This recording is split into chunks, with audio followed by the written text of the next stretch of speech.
What's going on, YouTube? This is Big Pencil coming at you again with another. See, it is Tuesday afternoon.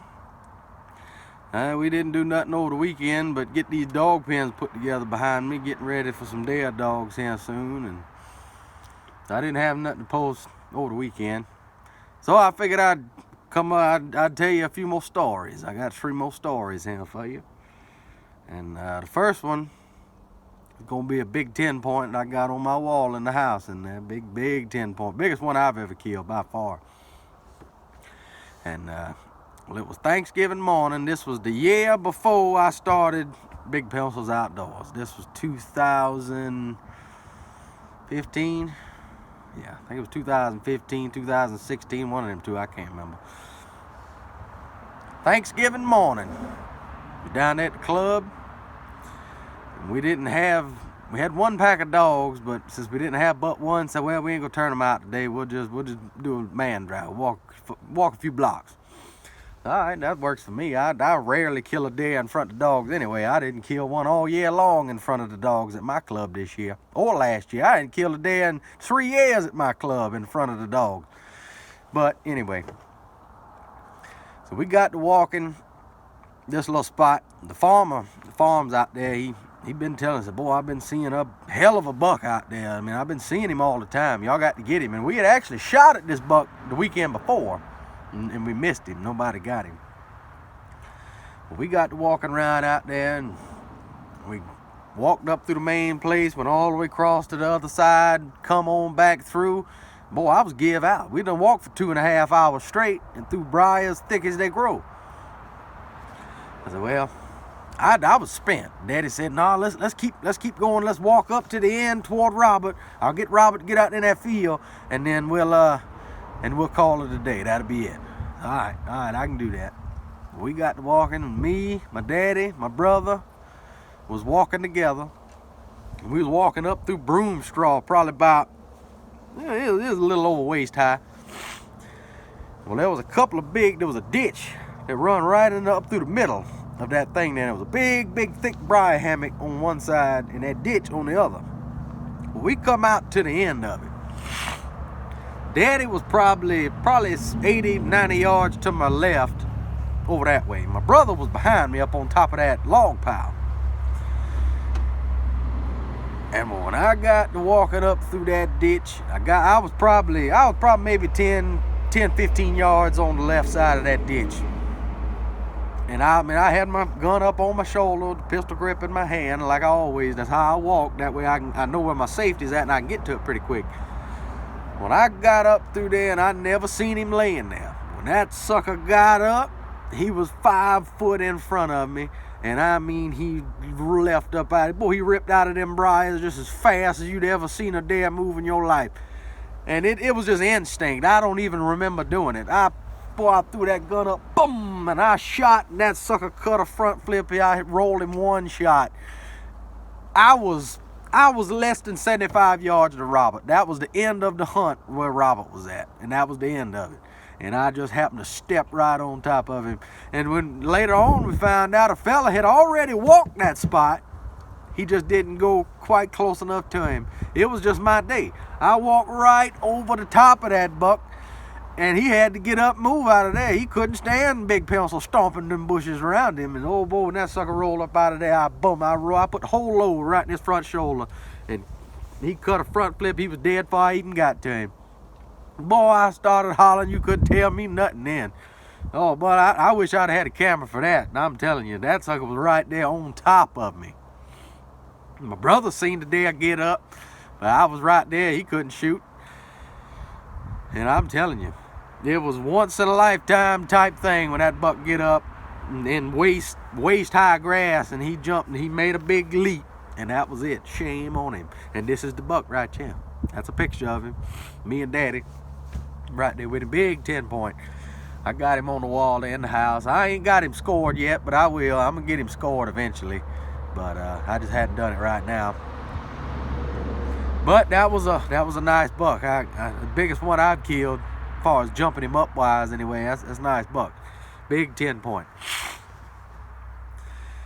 All right, story number 2.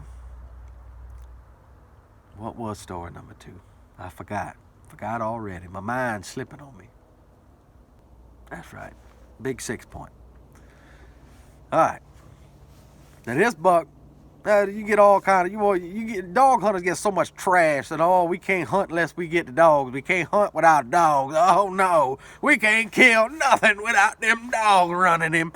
But if they was watching any of my videos, you'd know I killed 2 deer in front of the dogs this year, and both of them was at the Blackville Hunting Club, and that was only because I was taking a stand that day. I rarely kill deer in front of the dogs. I've killed a bunch in front of them, yeah, but I hunt them myself more than the dogs run them to me. I just don't get lucky like that. I just ain't smart enough to know where the deer's gonna cross at. I ain't figured it out which one yet, but maybe one day I'll figure that out. But I've killed a lot of nice bucks still hunting, and this is one of them. A buddy of mine I used to work the Tractor Supply, old Leona, a good friend of mine. She asked me, you want to go steel hunting this afternoon? Yeah, I'd like to go steel hunting. They got a nice place over there toward Bamberg, and got a lot of nice deer on it. Big farm, big field. They said, well, we had a fella come out there a couple weeks ago, and he come out last week, and he says the deer keep coming out too late, and he can't get a shot at them. Said there's 2 real nice bucks coming out at the same time, but it's real late, and they can't get a shot at him. I said, well, I'll tell you what, say no more, fam. I'm there. So I went out there that evening, got in the stand. It was early season, so it was still getting dark around 9 o'clock where you really couldn't see no more. So I got up in the tree about 7 o'clock. I sat there till probably about 8 before I seen a deer, and there was a whole wad of them come out, nothing but does. There a couple small bucks, but out there they want you to shoot big bucks only, and that's understandable. And follow their rules. So I let the small bucks go and let the does go. Wasn't time to shoot does yet. And well, I got to going. I got to sitting there, and finally, it got late.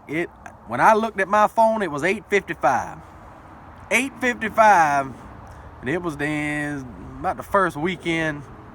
No, second. It was almost September. It was right before dove season started. It was right end of August. 8:55 in the afternoon.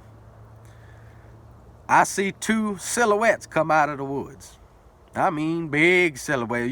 That's all I could see was the figure of a deer. And I put my scope up there, my rifle, my Ruger M77 308 with that 3x9x50 scope on it. I wouldn't give somebody, if they give me $2,000 for it right now. I love that gun so much. It's just got such a clean, crisp, light trigger on it. I can shoot a deer 400-500 yards with that gun, no problem. Well, these deer come out probably about 300 yards off. And I could see them. I could see them good through the scope. I could see they was nice bucks. I said, boy, that's a couple nice bucks there. I might have to shoot one of them. Well, I put the gun on them, and I knew they was a good ways off, but I couldn't really see them very well. But I knew where my dot was. I raised it up just a little bit up above them, and I picked the biggest one that I could see, and I squeezed it off.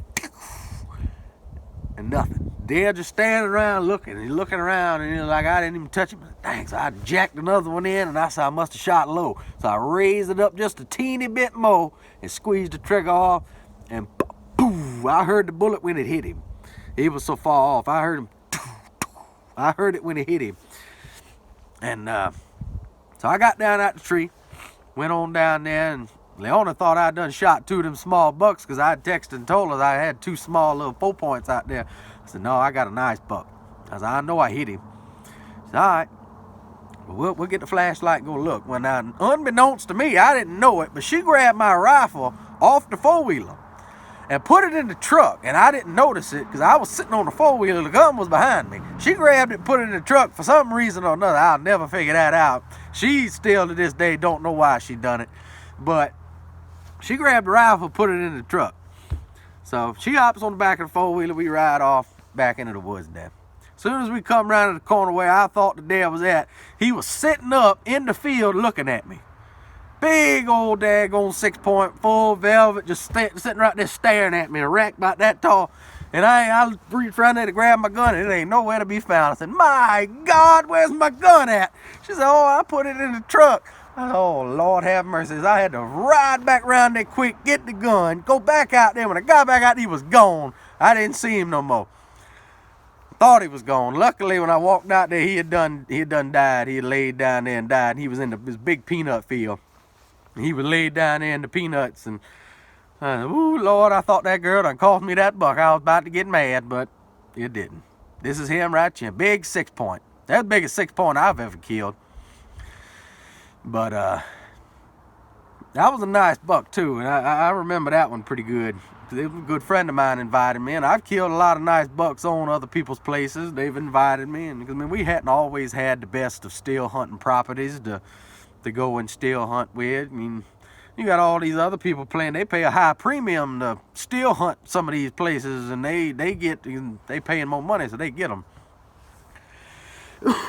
But that's story number 2. Number 3.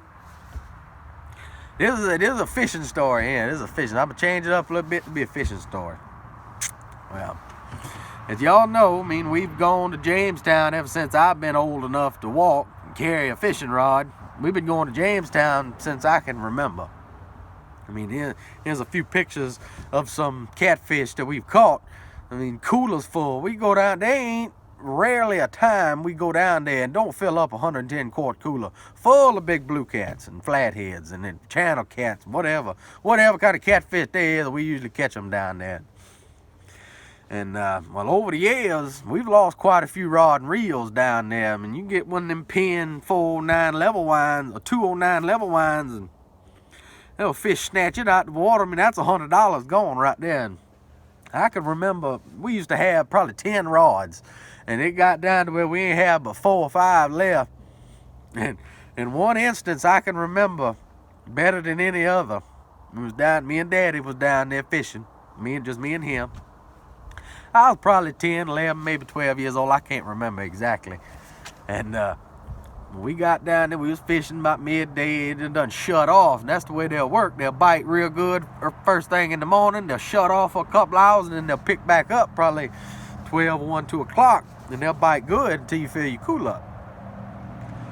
Well, it done slacked off. Daddy was tired. He's back there, kicked back. He done threw both of the rods out. And he's all right. Wake me up if I get a bite. He's sitting there, kicked back, snoring, and the whole 9.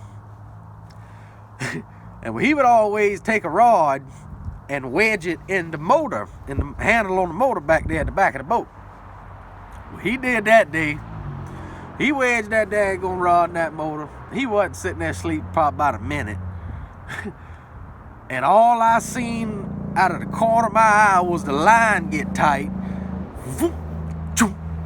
That's all the noise it made. He leaned his head up. That was my rod, wasn't it? So yeah, it was. Dang. Oh well. Leaned his head back. Now I can remember this one better than any, because this is what happened next. We sat there probably another 10 minutes. He'd only had one rod out. I still had both of mine out. Well, I get a bite. I hooked the fish. Really, man, he probably wasn't catfish 15, 20 pounds. I mean, he wasn't no great big one. About average size for down there. And when I get him in the net, I notice he's got another line in his mouth. It's Daddy's rod. It's the same fish that grabbed Daddy's rod and snatched it out the boat. So we get the daggone, we pulled the line up, got the rod, got the fish, and it was a happy ending. That don't happen too often, though. If you lose one, normally it's gone forever. I've seen that happen twice in my lifetime, where you actually catch the same fish that's got the line in his mouth still, but it don't happen often. But like I say, I'm gonna still try to put out something maybe once a week, maybe once every other week. But this is my boat now. I just picked my boat up and we ready to go fishing now. It should be time. This weekend coming, we're gonna be putting a roof on my dog pens here, and we'll be getting ready to get some dare dogs for the upcoming season. This is Big Pencil, and we will be back with another one soon.